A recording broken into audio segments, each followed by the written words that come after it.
bienvenidos nuevamente. Vamos a seguir hablando acerca de las herramientas básicas dentro de la clonación y hoy toca hablar acerca de los vectores. Un vector se puede definir como un vehículo que nos va a ayudar a transportar un gen que lo tenemos de modo exógeno hacia el interior de una célula a la cual la vamos a llamar receptora. Los vectores de clonación en sí son eso, son moléculas que nos van a permitir recibir, ¿sí?, en un momento dado el fragmento que nos interesa, y una vez dentro le va a dar a este fragmento la capacidad de autorreplicarse, ¿sí? Este debe de estar ya clonado para que pueda hacer esto.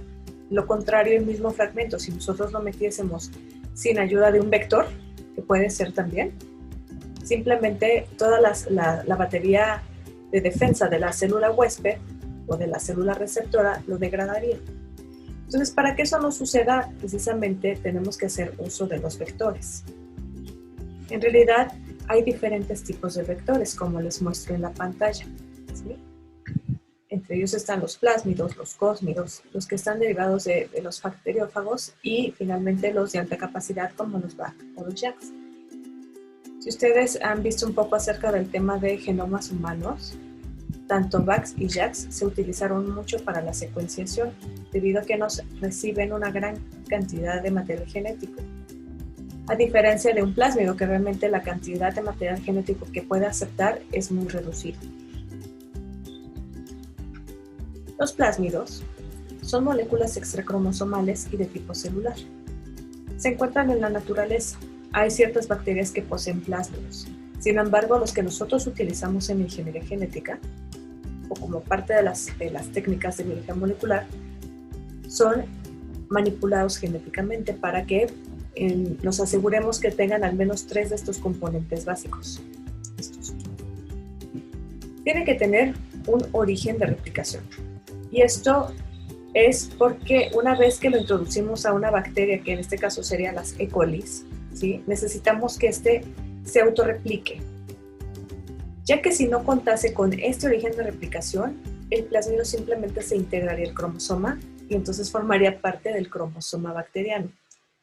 Si en este caso nuestro plásmido posee este origen de replicación, quiere decir que este no se va a integrar y que se va a estar autorreplicando, ¿sí? Se va a replicar de manera autónoma, que es el otro concepto que vemos, ¿okay? El otro elemento básico es el sitio múltiple de clonación. En este ejemplo de la figura, aquí ya tenemos un gen insertado incluso, pero este se encuentra entre 2 sitios de restricción. Generalmente en esta parte es donde tenemos el sitio múltiple de restricción y se llama así porque en un pequeño fragmento vamos a tener concentrados diferentes sitios donde diferentes enzimas de restricción van a poder cortar. Si recuerdan el video pasado, les decía que para que nosotros podamos introducir un fragmento, previamente tenemos que cortar, ¿sí? Y les decía, las tijeras moleculares, hacer uso de ellas, para poder, en este caso, abrir nuestro plásmido y que pueda aceptar nuestro fragmento. En este caso ya se representa la inserción de nuestro fragmento. Debemos tener también un gen de selección o un marcador, ¿sí? Esto nos va a ayudar a que precisamente, ¿sí?, una vez dentro de la bacteria, lo que va a hacer es que la bacteria se va a transformar su capacidad, va a transformar su fenotipo. Y entonces, ventajas que no tenía antes las va a tener ahora que tiene el plásmido. Acuérdense que los plásmidos poseen funciones no vitales, pero que sí les pueden conferir ciertas características que antes no poseían, ¿sí? En este caso sería un ejemplo de resistencia a ciertos antibióticos. Aquí tendríamos codificados los genes que al traducirse obtendríamos productos que nos ayudan o le ayudan más bien a la célula a degradar a los antibióticos y que puedan resistirlos. Esta es la característica, ¿no? Aquí, de hecho, pueden tener 1 o hasta 2 marcadores de selección, ¿sí? Y bueno, al menos estos elementos que les he mencionado son los básicos que deben de tener los plásmidos. Aquí, bueno, vemos otros como los sitios prime o los promotores. Y esto va a depender la función para la cual se vaya a utilizar nuestro plásmido. Lo importante ahora es definir esto, ¿sí? La cantidad de material genético que nos pueden aceptar. Realmente estamos viendo que pueden ser hasta 7000 pares de bases. no muchas pares de bases, ¿sí? Con respecto a los otros que vamos a ver más adelante, este es el que acepta menos. Pero los plásmidos son los que más utilizamos en la práctica. Si ustedes en un momento dado van a hacer o realizar algo que tenga que ver con clonación molecular, en un 99% de los casos van a estar utilizando plásmidos, ¿sí? Y son los más usados porque precisamente tienen mucha versatilidad, ¿sí? Y diferentes funciones y pueden ayudarnos para diferentes cosas, ¿ok? Ahorita les voy a platicar un poco más acerca de ello. Bien, dentro de los plásmidos pues vamos a tener otra clasificación, ¿no? Que serían los plásmidos de clonación, que ustedes dirán, pues es el tema, ¿no? La clonación es de meter un inserto. Bueno, en realidad sí, con el objeto de producir múltiples copias, ¿sí? Un plásmido de clonación lo que me va a permitir es aceptar un fragmento de DNA, el cual cuando yo lo introduzco en la célula bacteriana, la misma célula me va a servir como una fábrica de plásmidos, ¿sí? Entonces realmente el plásmido de clonación lo que me va a facilitar es que yo obtenga muchas copias de mi fragmento de interés. Y esto pues es a la par de que obtengo también mucho plásmido, ¿sí? Fíjense, aquí se denota muy bien el sitio múltiple de clonación. En este pequeño fragmentito yo tendría implícitos todos estos sitios. Son diferentes. Y en un corto fragmento, ¿sí? Esta es la característica del sitio múltiple de clonación. ¿Sale? Ahora bien, fíjense, en este caso, aquí les estoy mostrando unos dos ejemplos, ¿sí? De plásmidos de clonación de los más utilizados. Si ustedes recuerdan la clase de PCR, yo les decía ahí, ¿no? Vamos a hablar un poco de las propiedades de la Taq polimerasa y en su momento lo voy a retomar para aplicarlo con respecto a la clonación. Y es aquí donde lo voy a retomar. Si ustedes recuerdan, la Taq polimerasa al realizar la PCR, lo que va a hacer es insertar por ahí una adenina en el extremo 3', ¿sí? Y como ustedes saben, una adenina se empalma ¿con quién? Con una timina, ¿sale?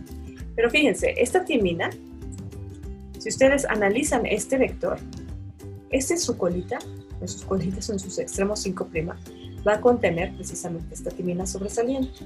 De modo tal que si yo hago PCR con Taq polimerasa, purifico el producto y lo pongo en contacto con mi plásmido, que ya está disponible con su colita de timina, lo que va a suceder es que yo voy a obtener la inserción de ese producto.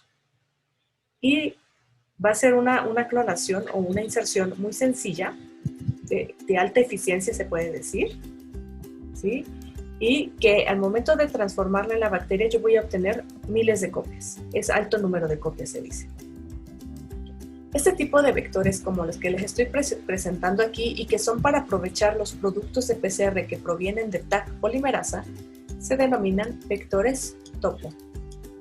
Este es un ejemplo, pero hay bastantes más. Pueden incluso buscar en el catálogo como un vector de tipo topo y les aparecerá no solo este, sino más ejemplos. Ahora bien,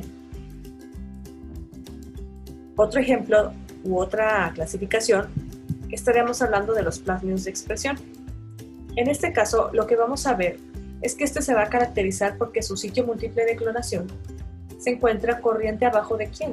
En este caso de un promotor. Si ustedes recuerdan en sus clases de biología molecular, en el promotor se encuentran elementos, ¿sí? Si se acuerdan, las cajas Tata o si son bacterias, 2 cajas Tata, ¿no? De -10 y -25, etcétera. O sea, diferentes elementos que van a hacer que la RNA polimerasa se pose aquí y entonces transcriba lo que tiene corriente abajo, ¿vale? En este caso, este vector no contiene nada. Está vacío, se podría decir, porque en realidad nosotros vamos a aprovechar estos sitios de restricción, vamos a elegir 1 o 2 de ellos para poder en esos 2 puntos insertar mi fragmento, entre esos 2 puntos. Perdón. Una vez que lo meto, ¿sí?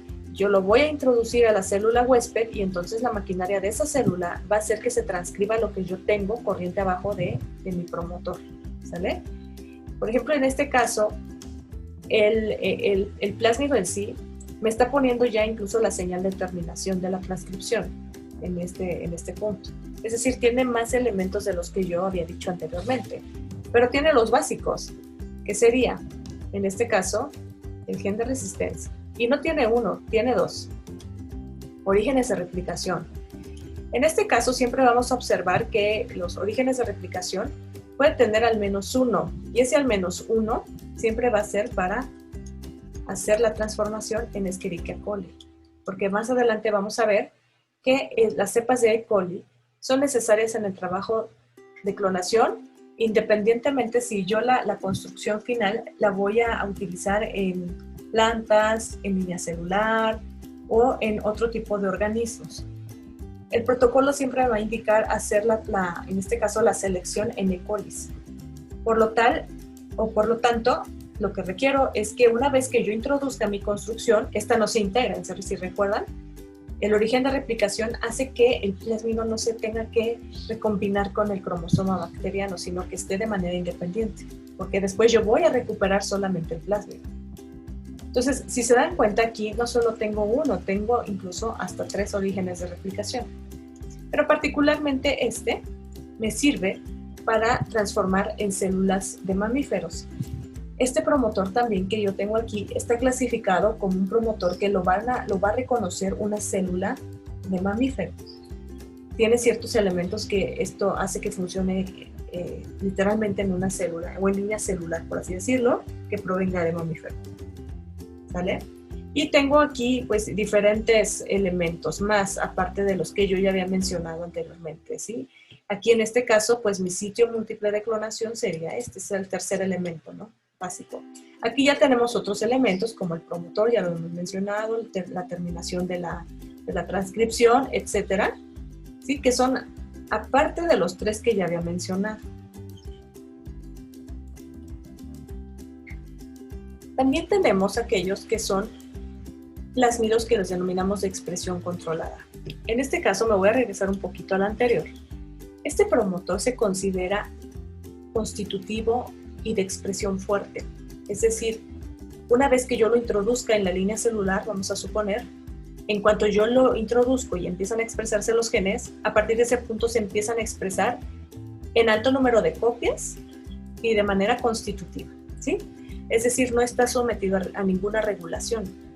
Por lo tanto, lo que yo meta aquí, corriente abajo, el fragmento que yo introduzca, se va a estar sobreexpresando. Ese es el término. Vamos a sobreexpresar algo. Sin embargo, cuando no queremos o no deseamos eso, vamos a poder utilizar algún sistema de expresión controlada, ¿sí? Vamos a suponer que lo que ustedes quieren expresar, si lo meten desde un inicio y que se exprese, puede ser letal para la célula. Entonces realmente ustedes requieren controlar dicha expresión. Entonces podrían utilizar un sistema de regulación, precisamente, ¿sale? En este caso, este plásmido es un ejemplo de ello, porque el sitio de clonación yo lo tengo en este punto. Está corriente abajo de un promotor, pero ustedes pueden ver que dice aquí tight, un 6, ¿no? Bueno, fíjense, este sistema es interesante. De hecho, este sistema está descrito en las bacterias. Entonces es aprovechado y es colocado dentro de un plásmido para que nosotros podamos aprovecharlo para las aplicaciones que nosotros deseamos controlar, por así decirlo. Fíjense, si se dan cuenta que yo tengo un promotor otra vez parecido al primero, ¿no? Al promotor fuerte y constitutivo. Este también es fuerte y constitutivo. Pero en este caso, ¿qué va a estar transcribiendo de manera fuerte y constitutivamente? Pues va a estar transcribiendo todo esto. TTS. TTS, si se dan cuenta en la figura de la izquierda, perdón, de la derecha, es que está produciendo una proteína que va a ser afín precisamente ¿a quién? A un elemento de peptide. De manera tal que cuando la RNA polimerasa transcribe aquí, tal vez reconozca que aquí tiene un promotor, sin embargo, por aquí va a encontrar ¿qué? Voy a cambiarle el color a la pluma, ¿sí? Vamos a poner rojito para hacerlo afín. Pues se va a encontrar con, y no dio, perdón. Se va a encontrar con que aquí está TTS, ¿sí? Es lo mismo que tenemos de este lado, ¿sale? Entonces esto inhibe, ¿sí? La transcripción de lo que yo cloné. Si se dan cuenta que yo ya estoy regulando esta parte, ¿sale? ¿Cuándo sí voy a tener expresión? Cuando yo de manera exógena le añada el inductor, ¿sí? En este caso, para este ejemplo, sería la doxiciclina, ¿sí? Para este ejemplo. Porque justo esta proteína llamada TPS tiene un sitio afín para la doxiciclina. De modo tal que cuando lo añado, ¿sí? Esta proteína tiende a cambiar la afinidad por, en este caso, por el elemento que está reconociendo, que es el elemento 3. En ese momento en que yo le agrego la tox, que aquí está aquí, ¿sí? Pierde afinidad por el elemento 3 y se va. De modo tal que cuando ya libero yo, en este caso, al promotor peptide, que sería este, es exactamente el mismo, ¿sí? ¿Qué va a pasar con la RNA polimerasa? Viene, se posa aquí y empieza a transcribir. En ese punto yo ya voy a tener la expresión de lo que yo cloné corriente abajo de este punto. Este es un sistema de expresión controlada y este es un ejemplo, en realidad hay muchos más, ¿sale? A veces como para explicarles, ¿no? ¿Qué tipo de plásmidos hay? También tenemos plásmidos con genes reporteros, es decir, lo que vayamos a expresar, en este caso, si se dan cuenta que vuelvo a ver el promotor del citamegalovirus, aquí y acá, ¿sí? Y donde tengo mi sitio múltiple de clonación, justo corriente abajo, en este caso el de la izquierda, a un lado o corriente abajo de este promotor, quiere decir que lo que se va a transcribir, o lo que quiero yo transcribir, está en este punto, de este punto hacia abajo. Pero fíjense, algo interesante, lo que yo meta aquí, que puede ser mi gen de interés, ¿sí? Al momento de transcribir, lo va a hacer junto con lo que codifica para una proteína reportera, en este caso es una proteína fluorescente. De modo tal que cuando, en este caso, vamos a suponer que esta es la proteína que se produce, supongamos que el color favorito de las fluorescentes son las verdes, ¿sí? Se va a sintetizar junto con un reportero. En realidad esto para mí es más sencillo de ver, ¿sale? Tal vez a la proteína yo no la pueda ver a simple vista con una microscopía o por medio de un anticuerpo, un Western blot, porque pueden ser muy caros o no puedo medir su actividad enzimática por su cuenta. Entonces le voy a poner por ahí un tag, le llamamos tag, que es una cosita que me va a hacer que yo la distinga rápidamente o de manera más sencilla. En este caso va a ser que yo le uno una proteína fluorescente, que esa sí yo la podría detectar con un microscopio de epifluorescencia, por ejemplo, ¿no? Entonces, en este caso podemos tener las versiones que pueden ser en amino terminal o carboxilo terminal. Si se dan cuenta, en este caso, el sitio múltiple de clonación está corriente abajo de la proteína fluorescente. Quiere decir que primero se va a sintetizar la proteína fluorescente y posteriormente se va a sintetizar, en este caso, lo que yo inserté corriente abajo, ¿sale? Entonces, en este caso, este tipo de plásmidos con proteínas o genes reporteros se denominan, me pueden servir con ese objetivo de localizar más fácilmente su expresión. Tenemos también aquellos plásmidos que me sirven para estudiar el análisis, o hacer un análisis más bien, de la expresión de algún gen en particular, ¿sale? También aquí voy a utilizar un reportero, ¿sí? Puede ser un fluorescente, puede ser algo que enzimáticamente yo lo pueda seguir bastante bien, ¿sí? Que me facilite la actividad, medir la actividad. Si se dan cuenta aquí, la proteína fluorescente está codificada en esta sección, ¿vale? ¿Y qué tengo corriente arriba? Pues tengo el sitio múltiple de clonación. Quiere decir que en este punto yo voy a insertar mi fragmento. Pero ojo, aquí el fragmento, si yo voy a hacer un análisis de expresión génica, no debe ser el gen que me interesa, sino más bien el promotor, ¿sí? Aquí yo voy a buscar el promotor de mi gen y lo voy a insertar aquí. Esta parte del trabajo de los promotores lo vamos a ver más adelante, incluso vamos a hacer práctica acerca de eso, ¿sale? Pero aquí iría el promotor de mi gen. Si se dan cuenta, la parte del gen yo la estoy sustituyendo por la información de mi proteína fluorescente para este plásmido, por ejemplo, que es una proteína verde fluorescente. ¿Por qué razón? Porque en realidad, si yo quiero hacer un estudio del análisis de la expresión, la respuesta se va a encontrar en el promotor de ese gen. ¿sí? No importa si en este caso yo no tengo el gen de interés, pero tengo algo que puedo yo seguir fácilmente. Vamos de nuevo, ¿no? Con el concepto de gen reportero. Lo puedo seguir fácilmente, me puede dar una señal más sencilla de ver o de analizar.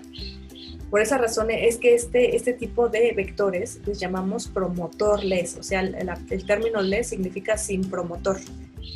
Carecen de promotor en este caso, ¿sí? Y lo que yo clone me va a servir para hacer estudios de expresión que van a decir, ay, mira, este estímulo sí produjo un efecto del promotor porque estoy viendo mayor expresión de la proteína verde fluorescente. O puede ser que, mira, esta condición hizo que en este caso, la expresión de la proteína verde fluorescente disminuyera. Quiere decir que le está afectando de manera negativa al promotor, ¿no? Esta es una aproximación. En realidad podemos hacer muchas más aproximaciones. Incluso encontrar cajas de respuesta que sean interesantes, donde se unan los factores de transcripción que nos puedan dar mayor información, ¿sí? Este es un ejemplo de ello, ¿vale? Aquí el objeto, como les decía, es estudiar los estímulos que pueden encender o apagar su expresión. Ahora bien, otro ejemplo que les quisiera dar es este, ¿sí? Que una vez que la proteína se sintetiza, quiero ponerle de nueva cuenta un tag, ¿sí? Vamos a esa palabrita del tag, ¿sí? Aquí de hecho trae la palabra implícita tag. Es como una señal, una banderita, algo que yo puedo detectar fácilmente, ¿sale?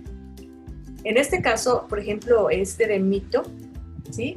Quiere decir que lo que yo voy a clonar, aquí yo puedo ver que mi sitio múltiple de clonación está aquí en esta parte, ¿sí?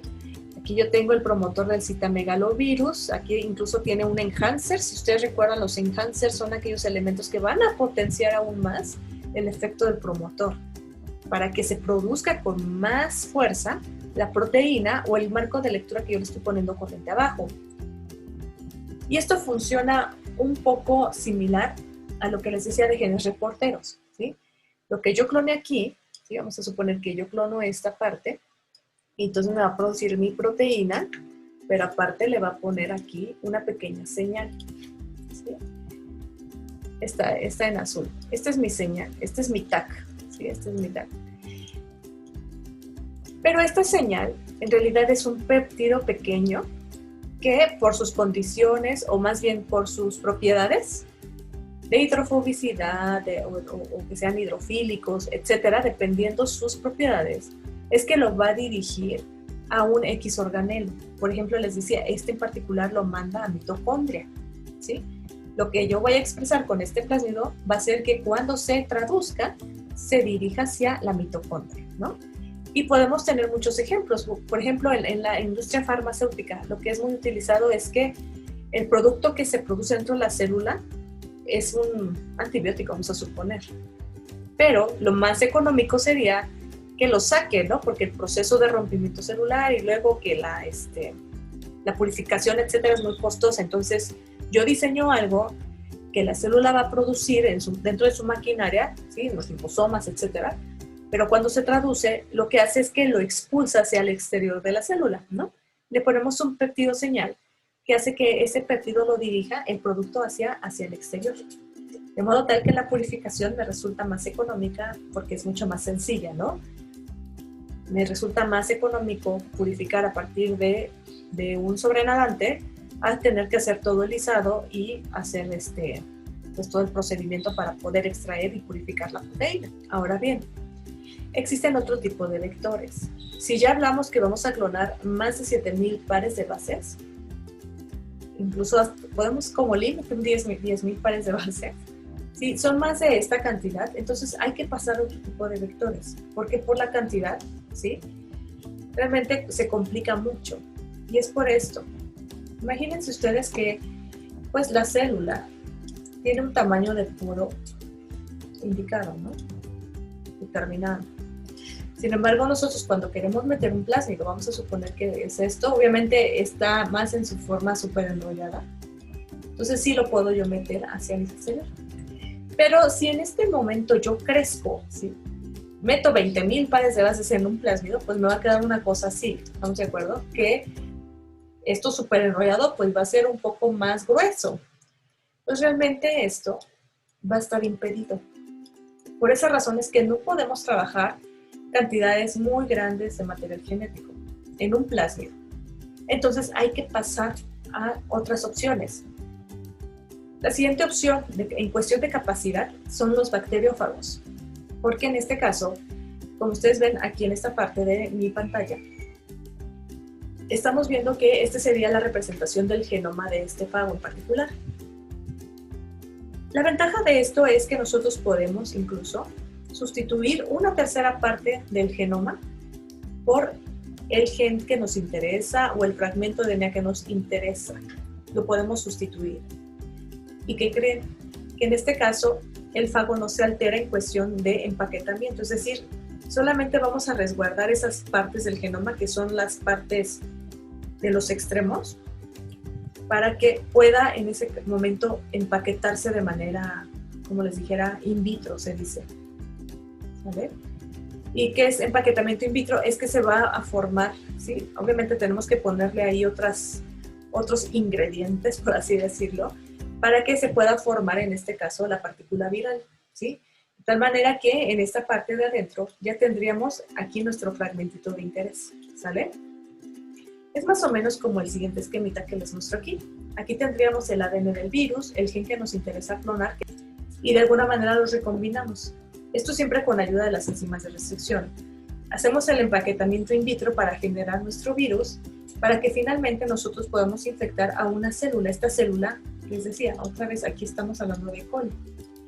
Si se dan cuenta, el virus en este caso está manejando un ADN de tipo lineal. Ya no es de tipo circular como en el caso de los plásmidos. Utiliza su misma naturaleza para poder inyectar su material genético, que ya lleva implícito nuestro fragmento de interés. Si ustedes recuerdan, este fenómeno se llama transducción, y con ello, con ayuda de estos virus, hacemos que ahora la bacteria obtenga la información genética que nos interesa. Ahora, si nosotros deseamos trabajar arriba de esos 20.000 pares de bases, lo que debo de utilizar más bien es un cósmido. Los cósmidos me pueden recibir hasta 50.000 pares de bases, es decir, una cantidad más grande con respecto a los bacteriófagos y respecto a los plásmidos que ya vimos. Como ustedes ven el nombre, como a qué les suena, como que tiene implícito la palabra plásmido, ¿estamos de acuerdo?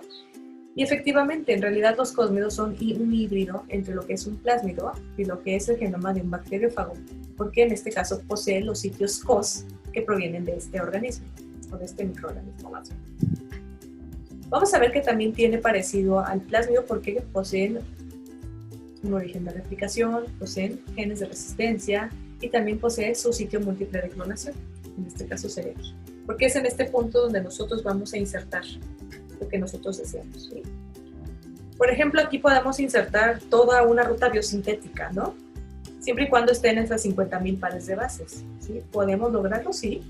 Si en esas 50.000 pares está esa ruta, yo la puedo clonar ahí, transformarla e incluso hacer, si en este caso yo manejo aquí un promotor fuerte y constitutivo, puede hacer que ese clúster, por ejemplo, si es para producir algún antibiótico, lo haga con mayor fortaleza y que obtenga muchas copias de toda la batería de enzimas que funcionan en la ruta biosintética de algún antibiótico y pueda obtener incluso sobreproducción del antibiótico, ¿no? Este tipo de herramientas se utilizan mucho de nueva cuenta en la industria farmacéutica, ¿sí? Más o menos esto funciona de esta manera. Aquí ya tendríamos nuestra combinación de nuestro cósmido con el ADN que nosotros queremos introducir o expresar o clonar. Hacemos que esto se haga un empaquetamiento in vitro, es decir, que se forme la partícula viral y finalmente pues ya lo infectamos la célula, ¿sí? Obviamente esto lo hace por medio de la partícula viral. La partícula viral es quien inyecta, ¿no? De alguna manera, si lo queremos ver así, ese material genético. Y una vez dentro, pues ya haremos que se exprese, ¿no?, lo que queremos. Y finalmente los VACs y los JAKs. No es que sean los últimos, en realidad hay más tipos de vectores, es una gama amplia, yo más estoy tomando como los más populares, por así decirlo. Son los VACs y los JAKs, y estos se hicieron populares a partir de la secuenciación del genoma humano, ¿sí? Recuerden que para hacer secuenciación del genoma humano, lo que se tiene que hacer es tomar todo el ADN de cualquier célula humana, lo extraen y lo cortan, de tal manera que vamos a generar millones de pedacitos de diferentes tamaños. Cada uno de esos pedacitos los tenemos que clonar dentro de cualquiera de estos, ya sea un BAC o un JAK, ¿sí? Y una vez dentro, se presta o se facilita el hecho de secuenciar. Entonces, realmente estamos viendo que en cuestión de los BACs, estamos viendo que estos nos pueden aceptar hasta 300,000 pares de bases. En el caso de los JAKs, no se va a 300,000, se va desde 1,000,000 o hasta incluso 2 millones de pares de bases. Es decir, los JAKs me van a recibir más cantidad. Ahora bien, esto lo que hace el BAC y el JAK es simular, ¿sí?, una especie de cromosoma bacteriano y de levadura respectivamente. Pero estos, como son manipulados más bien genéticamente, por eso se le denominan que son artificiales. Entonces, por esa razón es que los JAKs los vamos a trabajar necesariamente en levaduras y los BACs sí los podemos trabajar dentro de sistemas bacterianos. Como en el caso de los JAKs, los cromosomas, si ustedes recuerdan, los eucariotas están clasificados como de tipo lineal. Eso hace que sean más inestables este tipo de construcciones. Mientras que en los BACs, como son de tipo bacteriano, pues estos deben ser de tipo circular. Eso hace que sean más estables, ¿vale? Entonces realmente, entre ambos, pues en realidad es más difícil trabajar esto que con respecto a un plásmido, por ejemplo, ¿no? Todos aquellos vectores que conllevan ya el uso de virus, eso ya implica un poco de manipuleo, un poco más de dificultad. Aunque no es imposible, hay mucha gente que los ha trabajado, ¿vale? Pero sí es un poco complicado realmente trabajarlos, ¿vale? Bien. Pues bueno. Hasta aquí le dejaríamos el tema de los vectores. Hasta la próxima.